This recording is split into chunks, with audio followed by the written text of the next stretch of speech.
Bonjour Georges. Bonjour Pedro, bonjour à tous. On est de retour à Paris, en France, dans la mère patrie. Et ça y est, c'était un peu épique. Moi, je suis rentré hier soir très tard, mais voilà. Et on relance la matinale. Tout à fait, Un avec peu, un un peu peu de zonzan retard. parce que c'est les vacances, mais on va y arriver. Exactement. Oui, donc toi, tu es rentré hier soir. Moi, ça a été un peu plus épique que toi. Alors tout d'abord, avant de commencer cette matinale, j'aimerais remercier, tous les gens, qui ont contribué, à notre pot commun. Parce qu'effectivement, ça a dépassé toutes, nos attentes et il y a encore d'ailleurs des gens qui continuent à contribuer. On le fermera dès que toutes les vidéos, de Kazan, dont il reste quand même, allez, je crois une bonne dizaine de vidéos, d'entretien comme celui, d'Artomonov qu'on a publié hier, à sortir et un très beau reportage que Georges a fait dans le musée, de l'immigration de Moscou, mais qu'on vous garde en surprise. Voilà, il y a énormément de contenu encore qui va sortir. Comme il y a beaucoup de contenu à traduire, ça prend un peu plus de temps que prévu parce que les intelligences artificielles reconnaissent mal le russe, hein, c'est-à-dire le français, l'anglais, c'est facile et donc il faut relire et pour éviter que les gens, dans la traduction disent n'importe quoi au lieu de dire, «Je vais aller, chercher, un verre d'eau», il est marqué: «Je vais manger des patates». Donc je sais que tout le monde n'est pas russophone ici, donc voilà. L'autre chose aussi, c'est important, de, s'inscrire sur le fil Telegram de Fréquence Populaire, mais aussi à nos différents réseaux sociaux pour être tenu informé de nos dernières vidéos. En effet, aujourd'hui, donc on a créé un canal Telegram qui nous permet, de vous informer quand les vidéos vont sortir parce que les notifications de YouTube marchent de manière aléatoire. Donc, si vous voulez, tout de suite savoir, quand est-ce que va être notre prochaine vidéo exactement, donc ça a été publié dans le chat. N'hésitez pas à vous inscrire sur ce fil Telegram et comme ça, vous pourrez aussi voir les shorts, du moins les Mhm. petites séquences courtes qu'on extrait pour les différents réseaux sociaux aussi sur ce, format-là. Eh ben, bonjour à tous, parce que je vois, il y a plein de bonjours sur le chat, c'est sympa. Bonjour Daniel Walter de Suisse romande. Eh ouais, en TV. Eh ben ouais. Après la cuisine de Ruffin, on a la cuisine de Pedro. Mais non, c'est une table de mixage, non, Pedro? C'est pas un four, ça. Non, Pas c'est toi. un four. C'est le problème d'avoir des enfants qui squattent le salon et qui veulent jouer à la Xbox, voilà. Hem, oui, sur le fil, Telegram, c'est important, heu donc comme le Pedro l'a dit, on a notre canal principal qui est YouTube, sur lequel vous regardez la matinale. Mais voilà, on aborde des sujets sensibles et des fois, eh bien, comme c'est privé et pas public, comme vous le savez, les canaux peuvent sauter ou être bloqués ou être invisibilisés. Donc c'est bien d'avoir des sources différentes et donc on s'inscrit un peu partout et y compris sur le canal, Telegram et donc notre objectif est d'avoir 2 000 abonnés rapidement. Donc comme on en a quand même plus de 40 000 sur YouTube, on devrait y arriver. Donc voilà, faites l'effort, allez sur Telegram, abonnez-vous à Fréquence Populaire et faites-le tourner, voilà, demandez à vos contacts de le faire. Nous, ça nous aide et ça permet, eh bien, d'avoir une roue de secours, en cas de problème et de toucher, plus de monde. Voilà.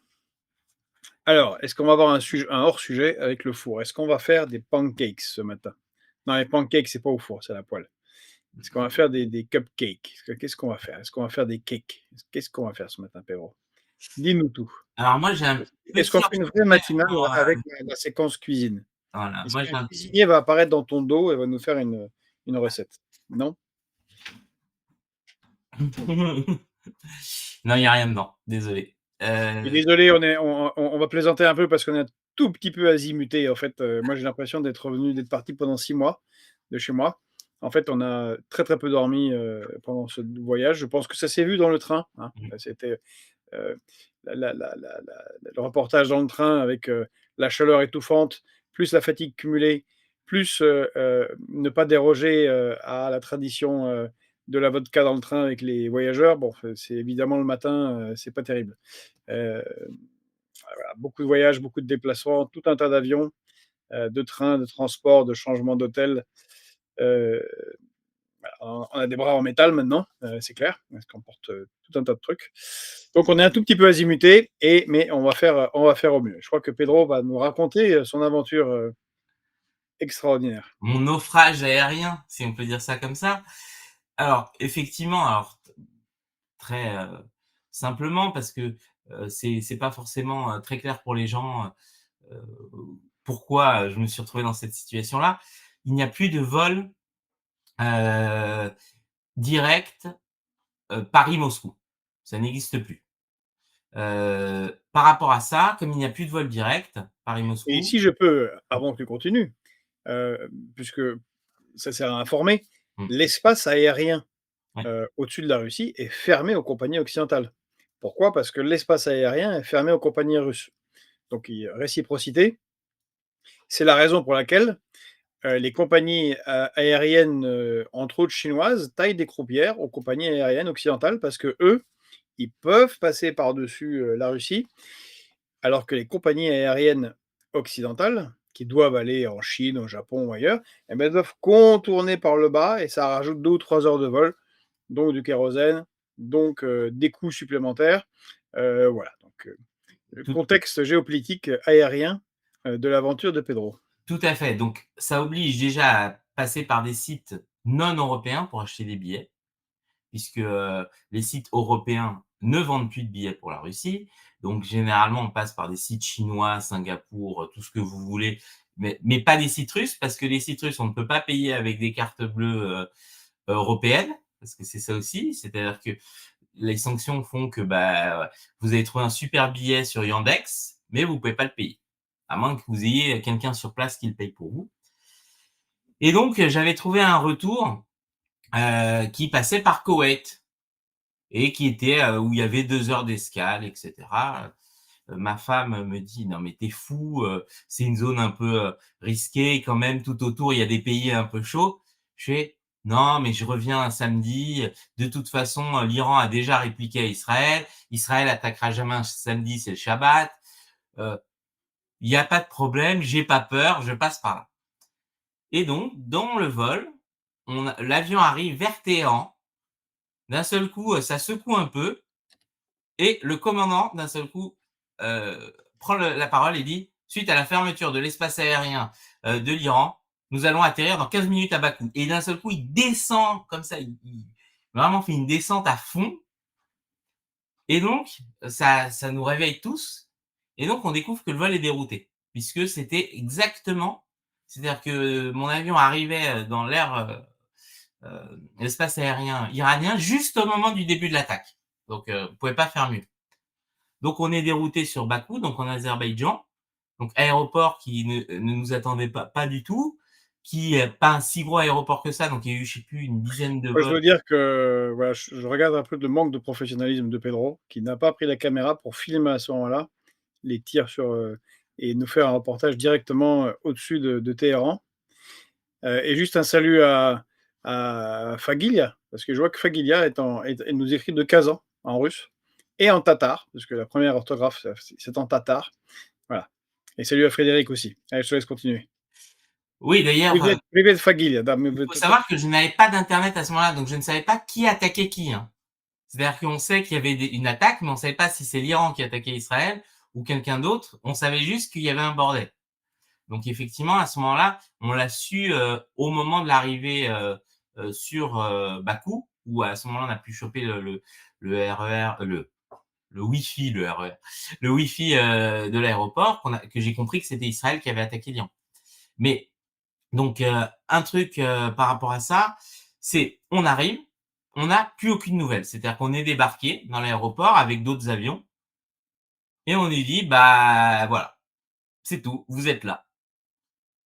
Pas d'eau, pas à manger, rien. Et en plus, on se retrouve dans un premier temps pendant 2-3 heures dans une zone tampon, c'est-à-dire entre la descente de l'avion et la salle de transit. Parce que il fallait une autorisation de la police azerbaïdjanaise pour qu'on puisse entrer dans l'aéroport. Donc il faut imaginer, il n'y avait même pas de toilette. C'est-à-dire, il devait y avoir 400 C'est passagers. ça de prendre des vols à bas coût. Exactement, tout à fait. Donc il y avait 400 passagers comme ça coincés au milieu de nulle part où tu peux pas prendre de photos pour, rien. Bref, on se dit, bon, bah, je me dis: «Ça y est, c'est la merde», un espace aérien, ça peut durer 1 à 2 jours, hein, une fermeture. On ne sait pas à ce moment-là et donc au bout de, je sais plus, 2 heures, on nous file un carton d'embarquement en plastique et on nous dit: «Bah, allez dans la duty free, de Bakou». Donc on Je serait vais me parti. permettre de te couper encore parce que 1 ou 2 jours, c'est une blague. Moi, j'étais en Afghanistan, et j'étais rapatrié, blessé au moment où la France a décidé, de reconnaître le génocide, arménien, officiellement, et la Turquie a bloqué, son espace aérien. 3 semaines à Douchanbé. 3 semaines dans une tente militaire à Douchanbé. Tu as pas encore fait ça. Non, effectivement, je n'ai pas fait ça. Donc bon, on passe dans la zone, internationale et là, on a juste tous les vols annulés. On voit un aéroport qui est submergé parce qu'en fait, en plus, c'était des passagers qui n'avaient rien à faire là, donc qui étaient tous énervés. Donc je crois que j'ai quelques photos, je vais essayer de vous partager, quelques photos où on voit justement la déshérence, des différents passagers. Donc donc c'est vrai qu'on attend, on attend, on attend, on attend et au bout de 9 heures, arrive un mec, donc un représentant de la compagnie, aérienne, donc dans laquelle on était et qui, dit: «Bon, bah, vous allez attendre, mais on vous donne un repas». Ce qui était déjà une grande victoire. Donc là, je crois, on peut voir, c'est justement le panneau. Donc on voit mon vol était le premier, donc il était arrivé à 7h30. Et donc là, on voit, il est déjà 12h35. Hein. Et donc il y avait rien marqué, on savait pas. Et donc les gens, avec des passagers qui, donc là, c'est le guichet d'information, ce que vous voyez, passaient leur temps à justement à enquiquiner la personne du guichet d'information pour savoir bah, quand est-ce qu'on repart. Donc moi, j'ai essayé justement d'appeler mon agence pour leur demander, bah, je voyais qu'il y avait des vols pour Vienne, etc. Est-ce que je pouvais repartir? Et là, on me dit, ah bah non, parce que votre vol n'est pas, et c'est juste une escale. La compagnie aérienne considère qu'il n'y a pas d'anomalie sur le vol. Donc, si vous quittez le vol, bah, c'est à vos frais. Et donc, voilà. Je ne pouvais pas, j'étais coincé. Donc, bon, on attend encore. Et au bout de, si je ne me trompe pas, 2 fois 9 heures, donc c'était tous les 9 heures, on nous donnait des repas. 18h, on nous dit l'avion repart vers Koweït. Et donc là, je savais déjà de toute façon que j'avais raté mon avion pour la France et que bah, j'étais un peu que j'allais arriver sur Koweït City sans avion. Mais surtout que comme le miracle avait fait que j'avais pris 2 compagnies différentes, c'est-à-dire que c'était pas la même compagnie qui assurait le premier vol que la compagnie qui assurait le deuxième vol, bah, j'allais me retrouver probablement avec un problème parce que tant que c'est la même compagnie, ils vous changent assez facilement, mais que si c'est une deuxième compagnie, ça sent très mauvais généralement. Chacun va se renvoyer la balle et j'allais me retrouver coincé. Donc bon, on se retrouve donc je sais pas, minuit ou 2 heures du matin donc à Koweït et bien sûr, ce que je pensais allait arriver, j'arrive au guichet donc de la compagnie où j'étais, il me dit: «Ah bah non, non, c'est pas notre problème. Nous, on vous a, comment ça s'appelle? On vous a emmené jusqu'à Koweït. Vous devez voir avec l'autre compagnie». J'ai dit: «Oui, mais c'est quand même de votre faute si j'ai 20 heures de retard». Ils me font: «Ah oui, ouais, ouais, c'est pas ouais, ouais». Bref, ils jouent pas le jeu. Ils me disent juste: «Bah, on va vous mettre dans un petit bus» parce qu'en fait, entre les différents terminaux, de Koweït City, il n'y a pas de transfert ou du moins, moi je l'ai pas vu, donc on me mettait à chaque fois dans une espèce de petite voiture qui m'emmenait d'un terminal à l'autre. Donc je passais par le tarmac en permanence pour l'un d'un coin à l'autre. Donc on m'emmène dans une autre zone et là donc j'arrive dans le guichet de Kuwait Airlines et donc je leur explique la situation et donc quand je leur explique la situation, ils me disent, bah, en fait, on n'est pas responsable que les autres vous ont pas amené à l'heure, donc il faut, rebooker un billet. Il y a un téléphone à côté, prenez le téléphone, appelez et voyez ce que vous pouvez faire. Je prends le téléphone, j'appelle, on me dit: «Ah mais vous avez réservé votre billet sur un site de Singapour. Il faut que vous contactiez l'agence». Et bien sûr, vu l'heure, il y avait pas d'agence. Donc je me voyais encore attendre 5, 6, 7, 8, 9 heures parce que justement, il y aurait pas eu de j'aurais eu contact avec personne et en trafiquant à l'application, je découvre qu'il y a un chat d'astreinte sur le comment ça s'appelle? Sur l'application et donc je les contacte et je leur dis: «Voilà mon problème» et cetera. Ils me disent: «Ah bah, il nous faut quelques heures ouvrées pour traiter votre problème». En sachant qu'à ce moment-là, j'étais à nouveau coincé entre le tarmac et la sécurité. C'est-à-dire que j'étais vraiment dans quand on passe les premières portes, quand on descend d'un avion, ceux qui ont pris les bus et la sécurité. Donc j'étais vraiment au milieu de nulle part. Et donc j'ai attendu et au bout d'un moment, j'ai dit: «Mais c'est pas possible, je vais rater tous les vols» puisque l'heure avançait et je commençais à en avoir marre. J'avais même pas un verre d'eau et il me dit l'agent que j'ai, par chat me dit: «Bah, si vous bookez un nouveau billet, on verra pour vous le rembourser» et c'est à ce moment-là que je prends le premier billet que je trouve, donc qui était, je crois, pour la Turquie, pour revenir à Paris et donc ça a fait que j'ai mis 2 jours, 21 heures pour revenir, voilà. C'est comme ça. C'était assez épique.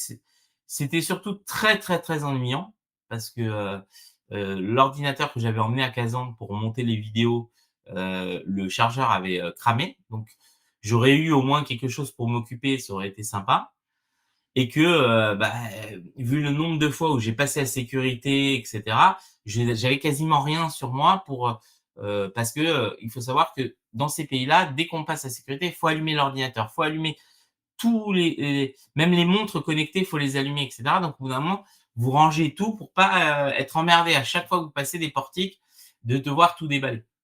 Ce qui faisait que j'avais quasiment rien sur moi. Mais bon, c'est comme ça et c'était une aventure, c'était marrant et la blague, c'est que donc là, j'essaye de me faire rembourser le billet et je reçois des messages que la compagnie aérienne, en question nie qu'il y ait eu un problème sur le vol. C'est-à-dire que là, j'ai dû, trouver des articles de presse à envoyer à mon agence pour dire: «Beh, regardez quand même, il y a un événement mondial, les avions, il y a même des photos et tout». Mais, ils ne veulent pas rembourser, ils n'admettent pas qu'il y a eu un problème parce que, bah, ils veulent pas rembourser. Il faut imaginer le nombre de passagers qu'il y a à rembourser, pour des parce qu'en aérien, plus long est le retard, plus long, plus importante est la compensation. Mais bon, on va finir cet aparté-là et on va passer, sur, les points de notre revue de presse qu'on voulait évoquer, ce matin et commencer par un point qui, je pense, ne fera, on va dire, surprendra personne, que je vais partager tout de suite et heu, c'est quelque chose que nous, on dénonce depuis très longtemps, en particulier, les gens qui pensent, avoir, on va dire, un espoir dans ces gens-là, qui est que le RN donc a, voté contre l'abrogation de la réforme des retraites. On va dire, c'est tellement téléphoné et déjà qu'ils ont protégé, Barnier, qu'on voit clairement qu'ils jouent, le jeu du comment ça s'appelle?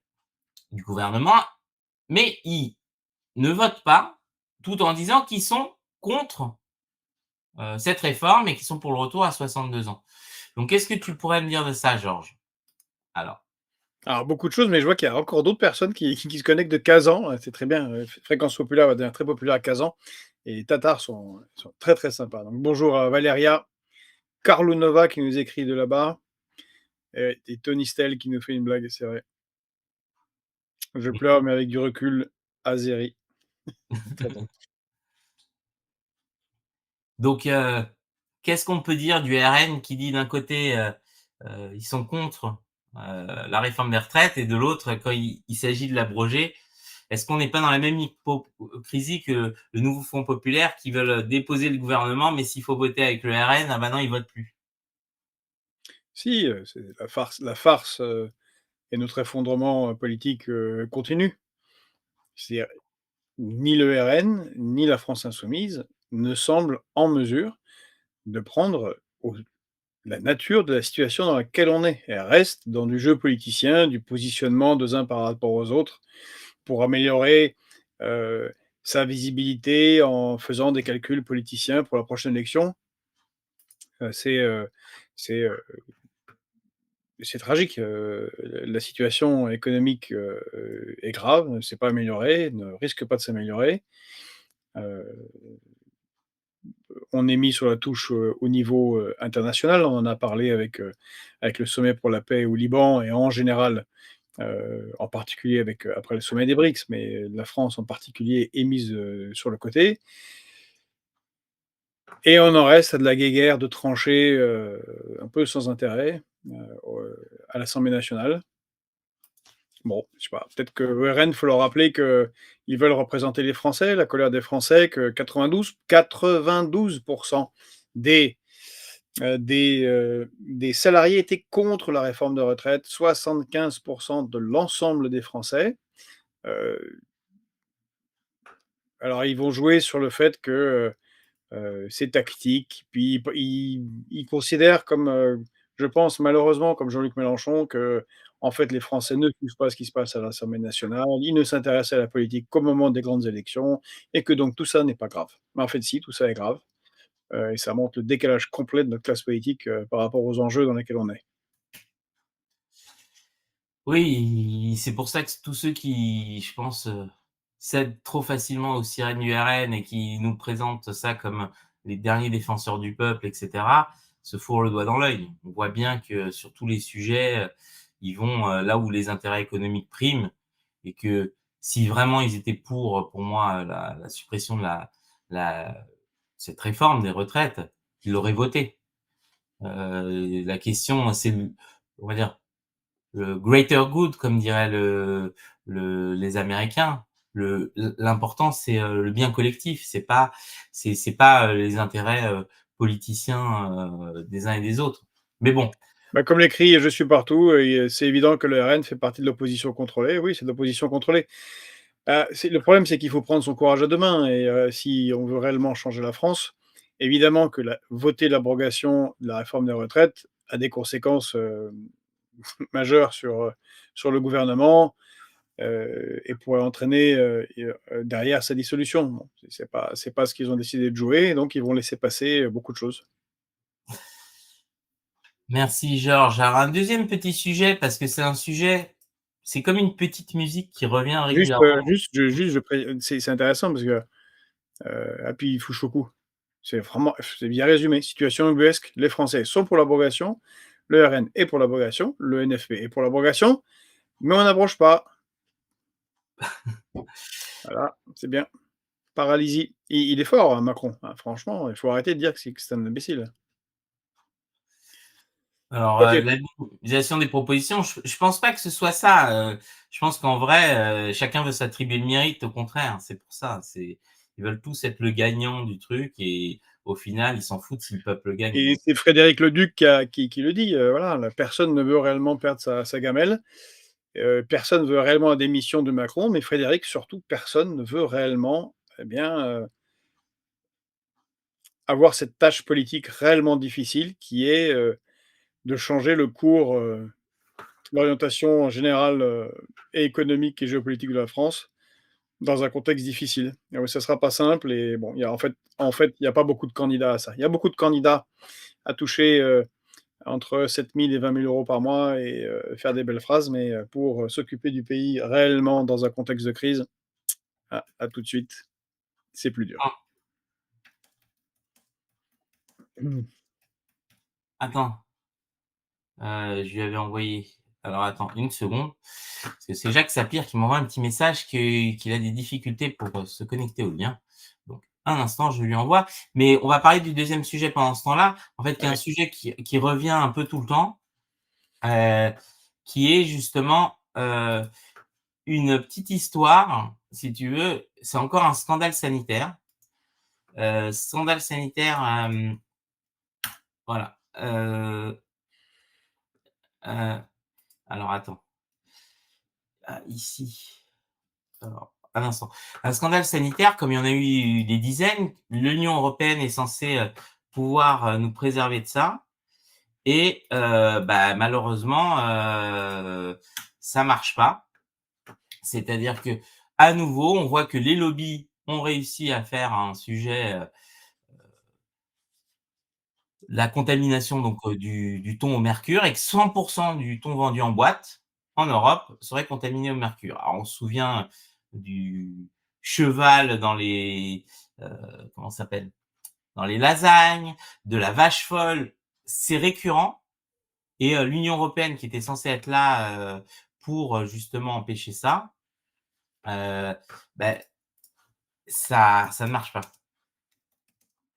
et donc je On sais pas ce a, que tu en on penses? a, une situation qui se répète, alors même si maintenant il faut déterminer, la cause de cette contamination au mercure. Le mercure, c'est comme les autres métaux lourds, en particulier qui touchent le saumon, renvoie plutôt, à la pollution des océans, heu, qui est grave et qui se retrouve, dans les poissons. De la même manière que, tous les microplastiques. Bon, c'est pas quelque chose qui est, heu, facilement, réglable parce que ça demande de modifier l'ensemble de notre, de la manière dont on organise l'économie et la politique du déchet massif, qu'on a longtemps cru, secondaire et qui en fait maintenant on sait depuis un certain temps que ça n'est pas secondaire ni pour la nature en général, ni pour notre santé. Ouais, non, mais c'est clair qu'on a l'impression qu'à chaque fois on répète, il y a eu des scandales sanitaires derrière scandales sanitaires derrière scandales sanitaires, que, on nous a vendu l'Union européenne comme, justement imposant des normes à tous les petits agriculteurs pour empêcher les scandales sanitaires. Donc normes qui souvent, les assomment, hein, qui sont très, très dures pour eux à suivre et au final, bah, il y a aucun scandale sanitaire qui est empêché. Donc on se demande bien à quoi ça sert, tout ça, parce que si le Ah! but Le thon au Mercosur, très drôle. ouais, pas mal, effectivement. Et donc il y avait un dernier petit sujet, mais avant qu'on passe à Jacques pour, Mais de manière plus générale, c'est très, très, très, compliqué, cette question, car, les réponses qui sont souvent apportées par les écologistes de passer, à une agriculture entièrement biologique, hem, posent problème par rapport à la population mondiale. C'est que la révolution verte agricole, qui porte bien mal son nom, est une révolution des intrants chimiques et donc pétroliers dans l'agriculture, qui a permis une massification de la production et donc de nourrir beaucoup de gens pour pas cher. Et le nourrir pour pas cher, c'est la logique, globale quand même de l'agroalimentaire mondial qui fait qu'on en arrive à ça. Mais le remplacement immédiat par une agriculture biologique est très compliqué. Vous enlevez par exemple les intrants, en termes d'engrais dans, la production du blé, bah, vous divisez par 2 la production. Bah, voilà. Donc votre baguette, vous pouvez la multiplier par 2 et vous avez des dizaines de millions de gens qui meurent de faim immédiatement. Enfin immédiatement, dans les mois qui suivent. Et pareil, pour le reste. Par ailleurs, une agriculture biologique ou une pêche biologique implique, eh bien, beaucoup de travail humain, hein. Parce qu'encore une fois, le pétrole, c'est à tous les niveaux. C'est des engrais, il faut du gaz, de l'ammoniac, pour faire des engrais. Il faut, après, du pétrole pour faire tourner, les machines, les tracteurs. Il faut, du pétrole et de l'énergie pour transporter tout ça, puis après en bateau, puis en avion, puis et des frigos, enfin, heu, c'est le c'est un ensemble qui est à revoir, de manière globale et ce n'est vraiment pas évident de jongler avec alimentation mondiale et santé. tout à fait. Alors le dernier sujet, alors il y a trop de Et dépêches. non, on n'a pas invité Jacques Attali. Non, Jacques Sapir, que je vois qui est dans la salle d'attente là et qui pour lequel j'ai hâte justement qu'il nous explique, puisque beaucoup de gens et en particulier la presse, occidentale, on est un peu suivi depuis Kazan, avait un traitement totalement partial, de ce qui s'est passé à Kazan. Ne comprenons pas en fait tout ce qui avait été signé, tout ce qui avait été construit et cetera, ne voyant juste, que, Poutine a voulu ramener ses copains, il a fait une fête et voilà et il y a rien qui s'est passé. Voilà, c'est le bilan dans la presse européenne, alors qu'on sait, nous, pour y avoir été qu'il y a beaucoup de choses, on va dire, qui sont jouées et beaucoup de choses qui se sont mis en place. Donc le dernier sujet qui est un sujet, comment ça s'appelle? Important, c'est, le premier ministre, libanais a dit que probablement il attendait un cessez-le-feu avec Israël d'ici le 5 novembre. Alors bizarrement, le 5 novembre, je crois que c'est après le 4 novembre. Le 4 novembre, il y a quelque chose qui se passe dans le monde, qui c'est l'élection américaine et donc bon, on peut dire, coïncidence, je ne crois pas, mais ça veut dire que justement, il semble que, dans le cas du Sud-Liban, il y ait une possibilité vraiment d'une fin du conflit assez rapide. Qu'est-ce que tu en penses toi, Georges? Bah, écoute, Pedro, on reviendra dessus au moment du point, géopolitique, des missions géopolitiques. On fera en détail. Alors d'abord, l'élection, c'est le 5 novembre, hein, c'est pas le 4, c'est bien le 5 novembre. Ah pardon. Et il se passe exactement, je crois, ce qu'il se passait en 2006.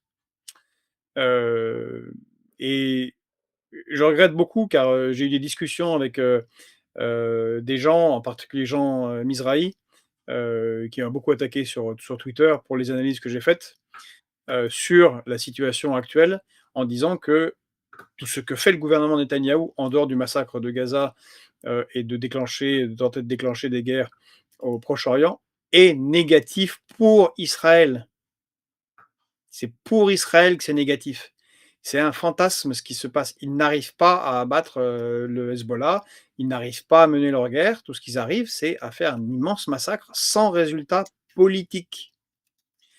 Qu'est-ce que j'entends par là? Officiellement, la guerre au Liban Sud était lancée pour que, puissent, revenir chez eux les 60-70 000 Israéliens qui ont dû, quitter leur domicile en raison des menaces des roquettes tirées par, le Hezbollah. Résultat des courses, plus 30 000 Israéliens ont dû fuir, puisque le Hezbollah tire. Et donc il y a eu un contentement, un peu imbécile, de gens qui ne comprennent pas comment fonctionne un réseau de de guérilla, comme le Hezbollah. Pourtant, il y a eu la guerre de 2006, c'est pour ça que je parle de 2006, c'est que, heu oui, il y a eu ce contentement, bah, de décapiter un peu, le Hezbollah avec, l'élimination de Nasrallah, du remplaçant de la Nasrallah, du remplaçant de Nasrallah, de faire sauter les pagers. OK, tout ça, c'était bravo, bravo, ils se sont dit qu'ils ont gagné. Ils ont rien gagné du tout. Regardez la résistance en France. Alors je comprends pas, les structures politiques, enfin les idéologies, c'est pas ça le problème. Je parle d'organisation d'une guérilla. Ce sont des groupes très, très autonomes avec un système de combat pensé à l'avance. Les, le Hezbollah, c'est 40 000 combattants, des gens qui sont structurés, qui ont fait la guerre. C'est pas le Hamas. C'est des gens qui ont fait 1 an de guerre contre Daesh, en particulier à la frontière libano, syrienne. Ce sont des gens qui ont battu, en tout cas qui ont bloqué, Tsahal en 2006. Et à l'époque, John Bolton, heu, le représentant, l'ambassadeur des États-Unis à l'ONU, refusait le cessez-le-feu parce qu'il pensait que l'idée, des États-Unis qui soutenaient Israël et que Israël allait gagner. Et ben, c'est la même chose qui se passe. Voilà, décapitation de Nasrallah, heu, les pagers, beaucoup de leaders du Hezbollah, éliminés, mais bah, en fait, dans le sud Liban, sous le fleuve Litani, les structures, de guérilla du Hezbollah d'environ de 100 à 200 personnes à chaque fois, autonomes, mais fonctionnent. Et en fait, Tsahal est bloqué. Il y a des pertes en chars, des pertes dans les unités spéciales. Et donc, c'est grande reculade. Voilà, le tir dont a été témoin Pedro en passant au-dessus de l'Iran, sur l'Iran, sur Téhéran, a été d'une efficacité très médiocre. Et donc, ça donne une image d'Israël qui n'y arrive pas. On n'est plus en 1967, en 1973 ou encore, ne parlons pas de 48 ou 1956. La capacité de surclassement et de surescalade d'Israël, eh ben, ne fonctionne pas, ne fonctionne plus. Or, c'était la logique de son système de défense, et la logique qui anime le gouvernement de Netanyahou. Écraser encore plus pour faire capituler. Mais ça ne marche pas. Et donc les États-Unis, comme à l'époque John Bolton en 2006, viennent en aide, en proposant, un cessez-le-feu. Ça nous indique surtout donc qu'Israël n'arrive pas à avancer, sur le terrain, dans le sud Liban. Et dans le même moment, ingérence supplémentaire, l'ambassadrice des États-Unis, heu, au Liban demande aux Libanais de se soulever et de combattre contre le Hezbollah. Bon, là on est dans le très, très grand n'importe quoi, ça sent un peu la panique, et je crois qui que les États-Unis, en tout cas l'administration Biden et les démocrates autour de Kamala Harris, n'ont pas envie qu'il y ait une catastrophe, enfin ce qu'ils percevraient comme une catastrophe, c'est-à-dire que ce soit vraiment trop visible, que Israël n'y arrive pas. Maintenant, est-ce qu'on arrivera à avoir, ce cessez-le-feu?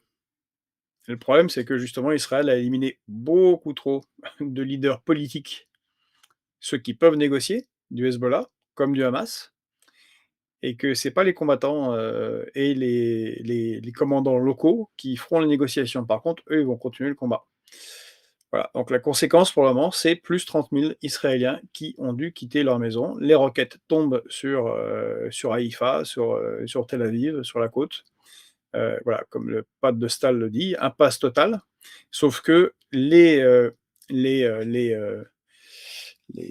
Israéliens, compte tenu des niveaux de vie, ont infiniment plus, à y perdre. Donc à suivre, et on fera un topo plus détaillé au moment de l'émission géopolitique.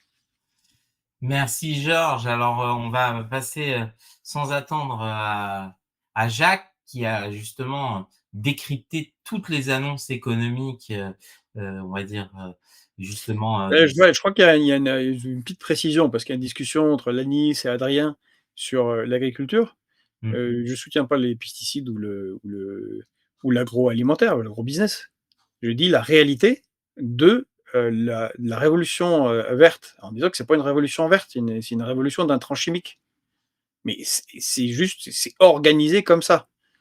Il y a tous les ans, on perd de la surface agricole utile parce qu'elle est détruite par trop d'intrants chimiques.